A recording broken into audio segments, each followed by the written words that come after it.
Hey everybody, HomeSliceHenry here, and in today's video, we're going to be taking a look at the brand new legacy move for GIRATINA Altered, Shadow Force. Shadow Force is a pure ghost move, and it gives GIRATINA Altered its first nuke charge move in Pokemon Go, which is something that it has been long awaiting for. Now, Shadow Force does hit very hard. It has 120 base damage, but it is also a very expensive move with 90 energy cost, so we'll have to see if GIRATINA is able to put this move to use. So without further ado, let's hop into the matches and check out Shadow Force GIRATINA in action in the Ultra League. Hopping into the first match, picking up a terrible lead, GIRATINA into Articuno. I'm going to save switch into Cobalion, and the Articuno is staying in here and going for an Icy Wind. Icy Wind does not do a lot of damage, but it will of course get that guaranteed debuff, and my opponent is going to switch in their own Cobalion. So they don't have a great response to my Cobalion save switch, and hopefully that means I can make a play for either switch advantage or shield advantage. I'm going to fire off another Sacred Sword. They're able to tank it due to the debuff, and it ends up being a CMP tie. This is going to get me quite low. Sacred Sword gets me low, but I'm able to hang on and reach one final Sacred Sword, guaranteeing me switch advantage or shield advantage. My opponent commits the shield, and that works well for me, as I'm now going to fully commit to the farm down of their Cobalion. They go for the Stone Edge, and they're actually going to pivot into their own GIRATINA Altered, but they're running Dragon Breath. Now, GIRATINA typically doesn't have a nuke move, so my opponent may not be expecting the Shadow Force. GIRATINA charging up the Shadow Force. Shadow Force connects, nearly one-shotting the GIRATINA, and I'm able to farm down. In comes the Articuno, but there's just nothing that Articuno can do here against my Alolan Ninetales. They go for the Icy Wind. Opponent sees the writing on the wall and concedes the match. Hopping into the next match, picking up a Nightmare lead, GIRATINA into Pidgeot, and the game is lagging. They get a bunch of free energy at the start, and I switch into Cobalion, but unfortunately, I'm quite delayed. I'm not going to be able to reach a Stone Edge due to the fact that they started before me, so I'm just going to fire off the Sacred Sword before they're able to reach their move. I'm going to let this through. They go straight for the Brave Bird. That does massive damage, and they're going to bring in Defense Deoxys. Deoxys is going to be able to counter down, and unfortunately, I do fall short of a Stone Edge, so I'm only able to get to a Sacred Sword. I'm going to bring in GIRATINA and build all the way up to a Shadow Force. Typically, GIRATINA not going to be able to take out a Deoxys from this health range, but that is before Shadow Force. As I mentioned, Shadow Force is very, very expensive, but GIRATINA is tanky, able to withstand the damage and get to the Shadow Force. Shadow Force takes out the Deoxys, and I'm going to need to immediately switch when they bring in the Pidgeot, and they do. In the back, they have Greedent, and honestly, with Alolan Ninetales, I do have play here. I do live 2 Body Slams, so I'm going to let the first one through, and then just continue to farm. They're going to fire off a second Body Slam. I'm going to let this go as well. I'm going to start to get low, but I'm going to save my shields and just hope that I'm going to be able to charm through this Greedent. I'm going to fire off a Weather Ball. Weather Ball gets the shield. My opponent knows that if I'm able to take out the Greedent, then my Ninetales can close out this game. I'm going to start shielding. They fire off a Body Slam, and I fire off my Weather Ball on the CMP tie. This is going to be forcing their final shield. Now the question is, am I going to be able to charm down this Greedent? This is going to be close. I commit the shield. It's the Body Slam. They switch into Pidgeot. Pidgeot not able to get the snipe as Alolan Ninetales reaches the Weather Ball. Weather Ball takes out the Pidgeot. In comes GIRATINA. They bring in Greedent, but I'm able to reach the Dragon Claw. Dragon Claw will be taking care of the Greedent and clutching an improbable win. Hopping into the next match, going up against fellow content creator Jonkus, leading into the GIRATINA mirror. With Cobalion in the back, I absolutely have to stay in this lead and play it out. I'm going to farm all the way up to the Shadow Force and go for the bait. I go for the bait, but I lose CMP. I will respect the potential Shadow Force. My opponent full sends it, and that's a massive shield. I'm just going to go straight Dragon Claw in this matchup. Dragon Claw does not have the one-shot potential of Shadow Force, but Dragon Claw is a lot less devastating if it's shielded. I have back-to-back Dragon Claw stored here. I fire off the first, and I'm going to fire off the second, putting a lot of pressure onto my opponent. Dragon Claw does get shielded. Looks like my opponent may be trying to grab my final shield. I'm not going to let that happen. I'm going to let this through and save switch into Cobalion to check for a Talonflame. No Talonflame, but I get met with an opposing Cobalion. I'm going to fire off the Sacred Sword. Sacred Sword, able to land. I continue to farm up, go for another, but again, I lose CMP. Very unfortunate. Sacred Sword, able to land, and I'm going to return fire with my own.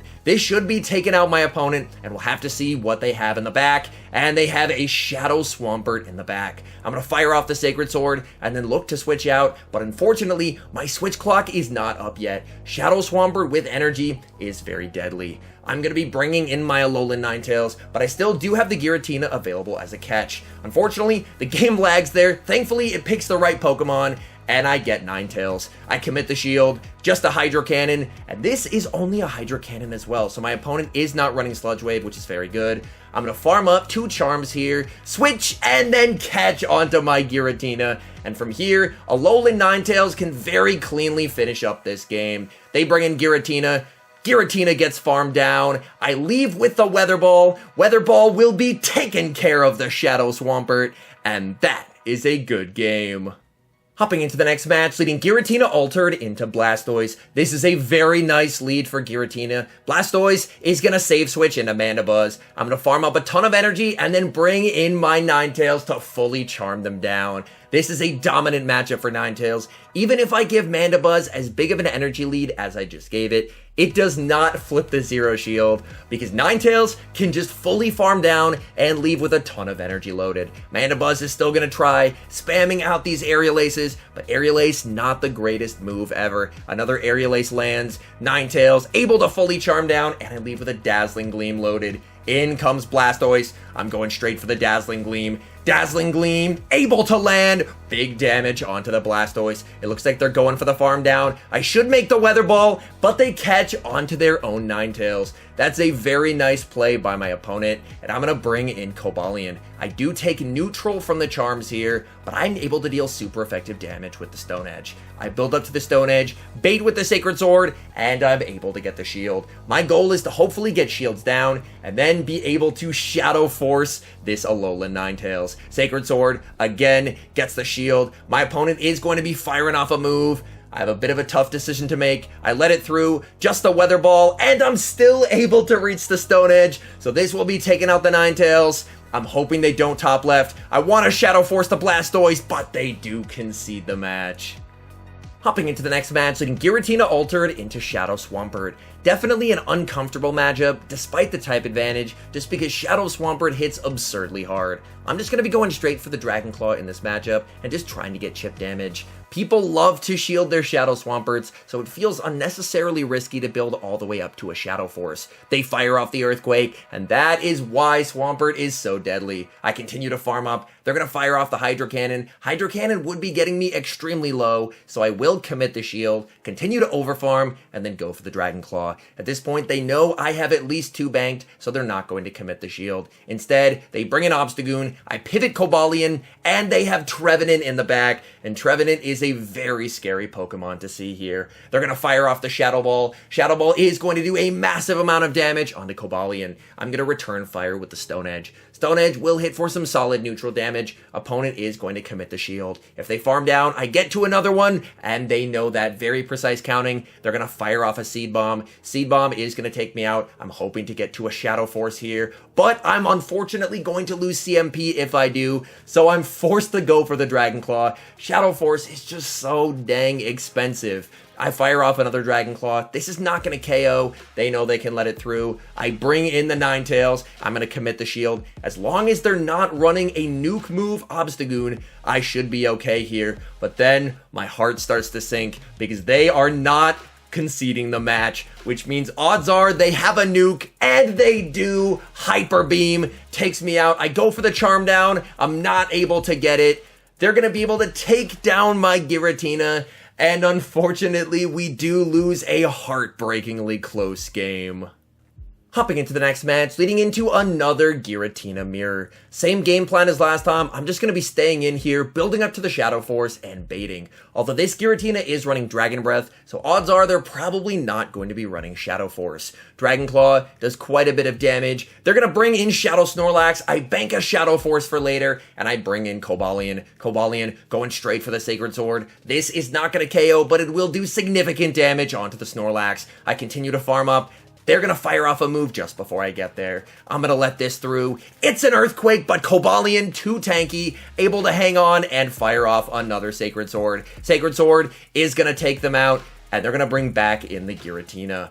Fortunately, I have a hard counter to Dragon Breath Giratina in Alolan Ninetales, so I'm going to save all the energy on my Giratina and just bring in Ninetales to go for a Charm Down. Shadow Sneak, not going to do a lot. In the back, they have Genesect. I'm hoping I can get shields with Weather Ball, and that way I can Shadow Force the Genesect. But my opponent is going to let the first move through. You hate to see it. I go for the Weather Ball. I lose CMP. I will respect it with a shield. They go for the Techno Blast, which means odds are they're probably running X-Scissor and Techno Blast. So thankfully, no Magnet Bomb to worry about. Weather Ball gets the shield, and I am going to be baiting with the Dragon Claw, hoping to try and get the shield. Dragon Claw gets the shield. I continue to farm. At this point, I have to start shielding X-Scissors. They go for the X-Scissor. I continue to farm up. In comes their Giratina, and I'm forced to throw a move. I go for the Dragon Claw. Dragon Claw is going to be able to take them out. Come on, get to the Shadow Force. We cannot get to the Shadow Force. Why is it so expensive? X-Scissor takes me out, but Ninetales is going to be able to charm down the Genesect, and that is a good game. Hopping into the final match, leading Giratina into Scrafty. Absolutely terrible lead. I'm going to save switch into Cobalion, and my opponent responds with Jellicent. This is definitely an uncomfortable matchup. They are double resisting my fast moves, but Cobalion does have a surprising amount of play here. I fire off the Stone Edge, they're going to let that go, and they're going to return fire with a Shadow Ball. I do live a Shadow Ball, so I'm going to let this through. Shadow Ball does do quite a lot of damage. I'm going to overfarm, and then go for the Stone Edge. Stone Edge is not going to be enough to KO, so they are going to be letting this move through as well. I continue to farm up, they're going to fire off a move. I'm going to commit the shield in case it's a Shadow Ball, and it is. And now, let's see what I can do here. I'm going to go for a very risky Sacred Sword bait. Sacred Sword gets the shield. Cobalion farming up. This is only a Bubble Beam, and I survived this. So I'm going to let this go. It's just a Bubble Beam, and I live the Hex, meaning that I win either Switch Advantage or Shield Advantage. Stone Edge able to land, and Cobalion wins back Switch from a Jellicent, but my happiness is short-lived as they have a Drapion in the back. Unfortunately, Drapion does resist Shadow Force, which means I am going to be going straight Dragon Claw in this matchup. Thankfully, 2 crunches are not enough to KO, because this is not the Shadow Drapion. They're going to fire off a second crunch. I, of course, am going to be letting that through. I'm going to be saving my shields for the Alolan Ninetales, because that is what's going to win me this game. I continue to farm up, and I'm going to fire off another Dragon Claw. All of this chip damage is going to add up over time. My opponent is saving their shield. They don't know that I'm not going to give them a chance to use that shield. I'm going to let this go, and now it's time for Ninetales to do what Ninetales does best. My opponent is going to fire off a move. I'll commit the shield in case it's a Sludge Bomb. It is. Opponent sees the writing on the wall and concedes the match. And now some final thoughts on Shadow Force Giratina. It's very nice to have a nuke move on Giratina Altered, but 90 energy is definitely painful to farm up to. This is a move that does give Giratina Altered extra win cons in the 0 shield, like for example against Registeel and Tapu Fini, but in the 2 shield, having a move that's that expensive becomes very unreliable, especially if it does get shielded. So shields down, Shadow Force definitely helps Giratina, but in the 2 shield, it definitely did feel like a bit of a hindrance. Anyways, thank you guys so much for watching. If you're enjoying the content, make sure to leave a like and subscribe to the channel if you haven't. And a special thank you as always to our members here on YouTube. The support you guys provide is absolutely incredible. So thank you guys oh so very much. And until next time, I've been HomeSliceHenry.